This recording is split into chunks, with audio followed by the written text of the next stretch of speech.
What's going on, guys? Welcome back to WWE Network and Chill, where every single week I, Graham Jason Matthews, break down all the original content that I watch on the WWE Network. Today we're talking WWE Photo Shoot, the latest episode airing last night after Raw on the network, with Ric and Charlotte Flair. Now, I think we've done an episode of this before with just Charlotte. This largely focused on Ric. This was done to promote the upcoming WWE 2K19 video game, but specifically the Woo Edition, featuring like exclusive action figures and Funko Pops and this and that with Ric and Charlotte. So it was a pretty good episode. Came in, clocked in at around 25 minutes. First picture we see is of a promo of Ric Flair in WCW. He said he had about 200 pairs of those sunglasses because he lost them everywhere. And he also said that he could not see himself influencing other people like musicians and artists and stuff like that years down the road when he was at that stage of his career. We see another picture of Charlotte and Ric posing, doing a photo shoot for the 2K19 Woo Edition. It's on the side of the box. He comments, Ric does, saying that he looks a lot better than AJ Styles, because I guess an AJ Styles like Funko Pop like comes with it or something like that, because he's a part of the video game too. Or maybe he's talking about the cover of the video game. I think that's what he's talking about, because AJ's on the cover. Anyway, so Ric said that he was thrilled and honored that the company looks at him that way, that 2K19 looks at him that way, that he's such a legend that he can be a part of the Woo Edition. Ric always feels that he undervalues what he's accomplished in the wrestling business because he was always too busy having too much fun working. I guess also with the game you get a piece of his robe. Charlotte Flair feels that it's unique, and he says it's better than giving a piece of his robe to any of his 3 past ex-wives that don't deserve them. So I'm glad they kept that in. That was hilarious. We see a picture of Dusty Rhodes. Ric calls him the most creative man in the history of our business. They were always competitive with each other. Anything that Dusty would buy, Ric would have to outdo him with something more expensive, so on and so forth. We see a great picture of Charles Robinson as a Little H in WCW. Olivia helped make his robe. I don't know who Olivia is, one of Ric's wives, or maybe his wife, I'm not sure. He apparently started out as a big fan. Obviously came into the business as a referee. Now they talk every single week, either over the phone or through text. He also said that Robinson, was always talking to him almost every single day. When he was sick last year in the coma, Charles Robinson was there 24/7. Robinson also refereed Charlotte's first title match in NXT. That match between her and Natalya at TakeOver back in May of 2014. Charlotte pointed that out as well. We get a picture of the Greensboro Coliseum in North Carolina. Ric said that they had to add more seats after selling out so many times. There's a lot of talent in that area at that time. He said that the cards were unbelievable. And Charlotte said it kind of went full circle because back at Starrcade 2017, which was an non-televised house show, late last year, I think on the 30th anniversary of the first ever Starrcade, Charlotte battled Natalya in a Starrcade in a cage match. And Charlotte said it was surreal. We see a picture of Roddy Piper, who Ric calls the greatest bad guy of all time. And I guess they would go into bars and Ric would say, woo, do the whole fucking that shit, do his shtick. And then Piper's line would always beat out his. And he said, just how much Rod can you take? Which is a great fucking line. So I've never heard that before. That's hilarious coming from Roddy Piper. But that's apparently what he would say when he would go into bars. But Ric talks about their friendship, calls him a phenomenal guy, saying that he lost him way too early in life. He recalls the matches with Ricky Steamboat, calling Ricky the greatest babyface of all time. No one had better matches in the history of the business than Ricky and Ric did, according to Ric Flair. And he also says that Ricky Steamboat is one of the nicest guys you'll ever meet.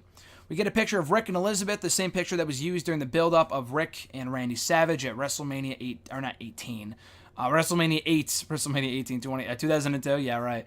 WrestleMania 8, the picture of Ric and Elizabeth by the pool, and Charlotte compliments Ric on the shirt that he was wearing at that time, saying that it was a great shirt. And I guess Ric said that it was rough on Randy Savage because they were fighting at that time anyway, so it got a little too close for comfort, a little too personal there, I guess. But we also see some clips of their WrestleMania 8 match, which was great. We see the match between Ric and Undertaker at WrestleMania 18, which Ric said helped restore his confidence because he didn't see himself back in the ring at that age, around 55 or whatever the hell it was. But Undertaker got him back up and running. There was one botched spot at one point in the match where Taker threw him into the corner. Ric failed to do that over-the-top rope thing that he does. He kind of fucked it up. Taker did it again, and Ric got up that time, so goes to show how much of a consummate professional Undertaker is. We see a picture of Ric and Charlotte on the beach when Charlotte was a kid. Charlotte says that it was Mexico City Beach. They used to catch sand sharks, she said, and that Charlotte did not understand how popular her dad was until she went to college, because at that point, he was just dad.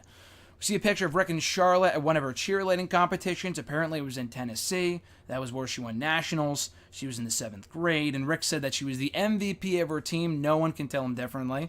We see a picture of Charlotte training at the Performance Center back in 2014, I think it was. The picture also includes Becky Lynch, Bayley, Paige. They all look completely different.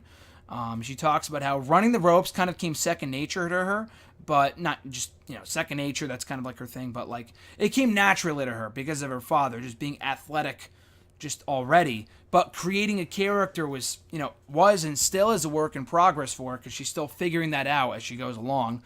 We see a picture of God forbid Ric, but rather Charlotte, Sasha, and Bayley in a swimsuit photo shoot for NXT. I remember this photo shoot. It was back around WrestleMania time in 2014.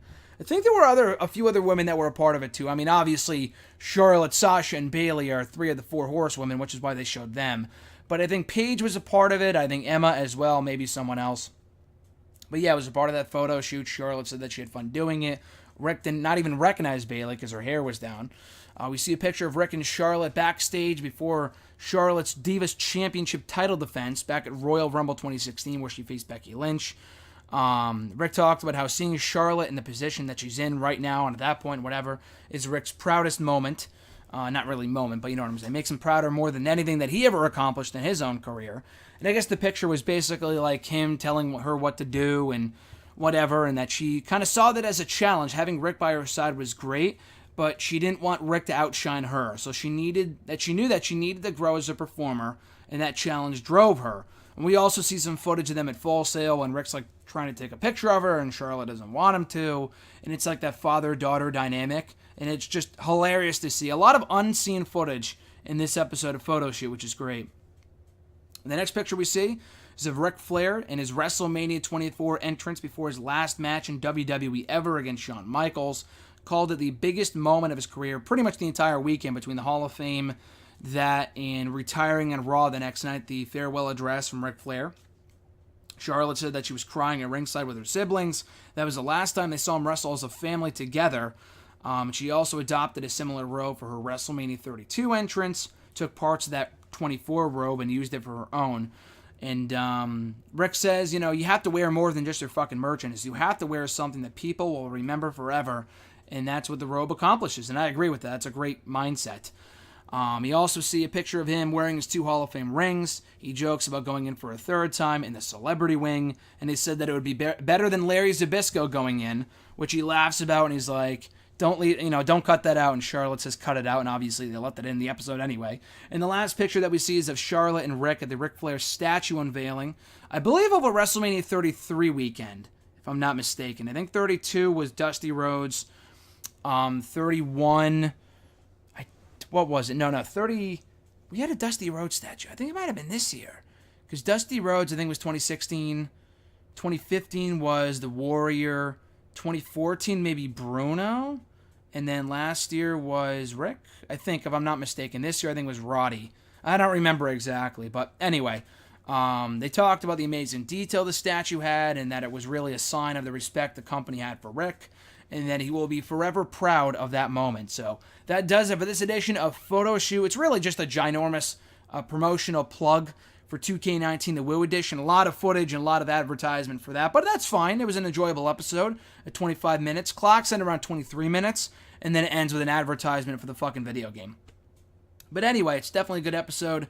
Check it out on the WWE Network. Immediately aired after Raw this past Monday night. So anyway, guys, be sure to like this video, drop a comment, share the video, and subscribe to the channel for more content. We will be back with a new Network and Chill on Friday, reviewing Miz and Mrs. Season 1, Episode 5. I think it's Episode 5. Be sure to check that out on Friday. Until then, guys, have a great rest of your week. I'm off to SmackDown right now in Brooklyn, and I'll catch your ass down the road.